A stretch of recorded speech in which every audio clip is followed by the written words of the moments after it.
প্ৰচণ্ড ৰ'দ আৰু গৰমকো নেওচি এইসকল অভিভাৱিকাই আমাৰ শিৱসাগৰ অৱস্থিত লক্ষ্মীনাথ বেজবৰুৱা শিশু ভৱনৰ চোতালত এয়া চাওকচোন ইমান দুপৰীয়াখন কাম কৰি আছে। আচলতে আজি অনুষ্ঠান এভাগ আছে আৰু সেইকাৰণে অভিভাৱিকাসকলে পাতি কিছুমানে চোতাল হাৰিছে, কিছুমানে ঘৰ হাৰিছে, কিছুমানে টাব চাফা কৰিছে, কিছুমানে ফুলত পানী দিছে, আকৌ কিছুমানে পিছফালে থকা বেচিন লেট্ৰিন বাথৰুম চাফা কৰিছে। এয়া অংকুৰিতাৰ মা।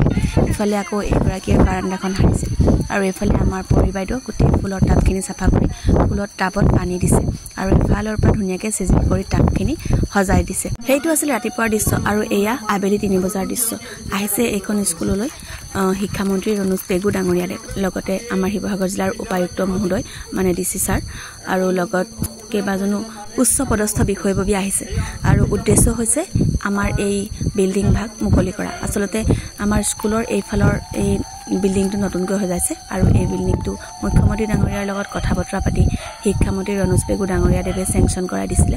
লগতে এই বিল্ডিংটোৰ কনষ্ট্ৰাকশ্যনৰ কামত চেয়াৰমেন হিচাপে আছিলে আমাৰ শিৱসাগৰ জিলাৰ উপায়ুক্ত মহোদয় মানে আমাৰ DC আদিত্য বিক্ৰম যাদৱ ডাঙৰীয়াদেৱ। আৰু সেই অনুষ্ঠানটোৰ কাৰণেই আচলতে ৰাতিপুৱাৰ পৰা ইমানকৈ চাফ চিকুণ কৰা হৈছিলে। এয়া ইউনিফৰ্ম পিন্ধি মাতৃগোটৰ সদস্যসকলৰ লগতে ময়ো আছোঁ, কিন্তু যিহেতু কেমেৰাৰ আঁৰত আছোঁ গতিকে আপোনালোকে ধৰিব পৰা নাই। এয়া হৈছে আমাৰ স্কুলৰ মেনেজিং কমিটিৰ সভাপতি মহোদয়। আৰু অনুষ্ঠানটোৰ আঁত ধৰিছে স্কুলখনৰে প্ৰধান শিক্ষক ৰঞ্জিত চুতীয়া ছাৰদেৱে। আৰু এতিয়া চলি আছে সম্বৰ্ধনা অনুষ্ঠান ভাগ আৰু পাছৰ পৰ্যায়বিলাক চাই যাওঁচোন।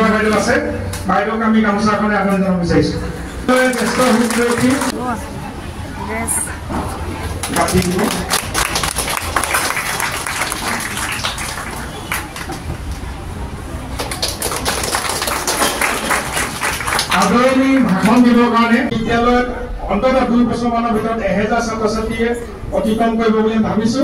আৰু অহা বছৰ আমি মাৰ্চ মাহত যিহেতু 700মান ল'ৰা-ছোৱালী আমাৰ হ'বই আৰু 200 ল'ৰা-ছোৱালী আমাৰ চিট ল'বলৈ আৰু আহিবই, গতিকে আমাৰ ইয়াত বাঢ়ি গৈ আছে প্ৰতিদিনে।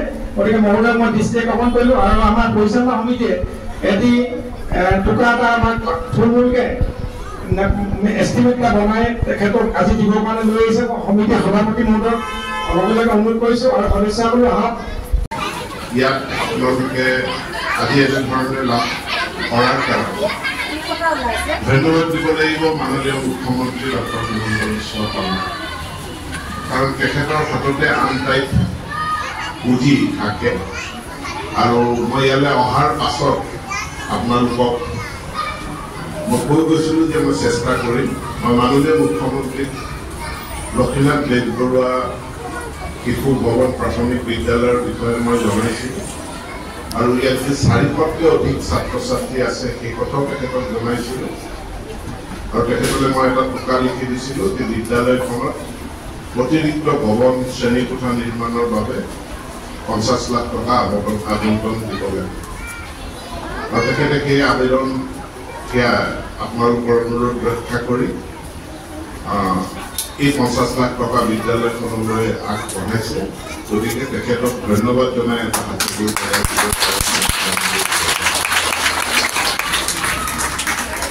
লক্ষ্মীনাথ বেজবৰুৱা শিশু ভৱনে অভিভাৱকসকলক আকৰ্ষিত কৰিব পাৰিছে। আমাৰ গুণোৎসৱত A+ পাই আছে, কিন্তু এতিয়া স্কুল এখন ভাল স্কুল বুলি অভিভাৱকসকল গাৰ্জিয়ানসকল যেতিয়া কনভিন্স হয়, মাক দেউতাক যেতিয়া কনভিন্স হয় আৰু মাক দেউতাকে যেতিয়া শাৰী পাতি বহুত সময় লাইনত থিয় হৈ প্ৰপত্ৰ এখন সংগ্ৰহ কৰি এইখন বিদ্যালয়তে ল'ৰাটো বা ছোৱালীজনীক পঢ়ুৱাম বুলি ভাবে, তেতিয়া বুজিব লাগে যে শিক্ষক শিক্ষয়িত্ৰীসকলে কষ্ট কৰিছে, বিদ্যালয়খনত গুণগত শিক্ষা প্ৰদান কৰাৰ কাৰণে চেষ্টা কৰিছে আৰু সেই চেষ্টাৰ স্বীকৃতি হিচাপে আমি বিদ্যালয়খনলৈ 50 লাখ টকাৰ এই আন্তঃগাঁথনি আমি আগবঢ়াই এই প্ৰাথমিক বিদ্যালয়বিলাক প্ৰতিখন প্ৰাথমিক বিদ্যালয়ত যাতে গুণগত শিক্ষা দিব পৰা যায় তাৰ প্ৰতি ভাৰত চৰকাৰে যত্ন লৈছে। এতিয়া মন্ত্ৰী মহোদয়ে নতুন ভৱনটি পৰিদৰ্শন কৰিবলৈ ওপৰলৈ গৈছে। সেই আপাহতে এয়া আমাৰ কেইজনীক এবাৰ দেখাই দিলোঁ আৰু তেওঁ উভতি আহিলৈ এতিয়া প্ৰধান শিক্ষকৰ লগত ভৱন্তীৰ সন্দৰ্ভত কিছু কথা আলোচনা কৰি থকাৰ মুহূৰ্তত অকণমান ভিডিঅ' ৰাখিলোঁ আপোনালোকৰ বাবে আৰু নেক্সট পৰিকল্পনা কি হ'ব তাক লৈও আলোচনা কৰিছে তেওঁলোকে গতিকে অতি শীঘ্ৰে আৰু এটা ভৱন হ'ব বুলি আশা কৰিলোঁ ইতিমধ্যে সভাখন ভংগ হ'ল মানে মন্ত্ৰী মহোদয় আৰু উপায়ুক্ত মহোদয় আমাৰ স্কুলৰ পৰা গ'ল ওলাই তাৰপাছতে স্কুলৰে এজন শিক্ষকে আজিৰ অনুষ্ঠানটোক লৈ ইমান ধুনীয়াকৈ কাব্যিকতাৰে ইমান সুন্দৰ সুন্দৰ ভাষা প্ৰয়োগ কৰি এটা কবিতাৰ আকাৰত দুআষাৰমান কৈছে শুনকচোন শুনিলে একদম মনটো ভাল লাগি যাব মোৰো বিৰাট ভাল লাগিলে গতিকে আপোনালোকে এবাৰ ভালকৈ শুনক